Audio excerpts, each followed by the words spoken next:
দিদি এগুলো তাড়াতাড়ি দিয়ে দে। আরে আরে কি হলো, তোরা ঝগড়া করছিস কেন? মা দেখো না দিদি এগুলো দিচ্ছে না, দে। উফ, এবার তাড়াতাড়ি কিছু সুগার বেরি বানিয়ে ফেলি, আর ওগুলোকে বিক্রি করে সেই টাকায় আমি দাদুর জন্য একটা নতুন জুতো কিনে আনবো।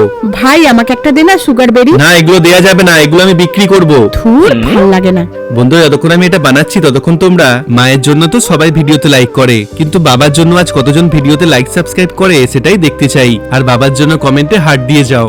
এই তো এবার এগুলোকে প্যাকেট করে এর মধ্যে লাগিয়ে দিই। সুগার বেরি নিয়ে যাও। মামা ওই দেখো সুগার বেরি, আমাকে একটা কিনে দাও না প্লিজ। হ্যাঁ চল, আমাকে দুটো সুগার বেরি দাও। হ্যাঁ এই নাও। কি মজা। Thank you. সুগার বেরি নিয়ে যাও। দাঁড়া, তুই আমাকে সুগার বেরি খেতে দিলি না? আমি এক্ষুনি মাকে গিয়ে বলছি। মা ভাই হোমওয়ার্ক না করে আবার খেলতে বেরিয়ে গেছে। উফ, এই ছেলেটা না। দাঁড়া, ওকে আমি এক্ষুনি গিয়ে মজা দেখাচ্ছি। থ্যাংক ইউ দিদি। এই তো এবার একটা জুতো কিনে আনি। মা ওই দেখো ভাই যাচ্ছে, ওদিকে চলো। দাদু দাদু, কি রে বল্টু, কি হয়েছে বল? এই দেখো আমি তোমার জন্য নতুন জুতো কিনে এনেছি। এবার থেকে তোমাকে আর ছেঁড়া জুতো পরে থাকতে হবে না। বাহ, থ্যাংক ইউ। নাও এবার এটাকে পরে দেখো। হ্যাঁ দাঁড়া, বাহ জুতোটা দারুণ তো। দাঁড়াও আমি তোমাকে হেল্প করে দিচ্ছি। বাহ, পল্টু আজকে খুব ভালো কাজ করেছে।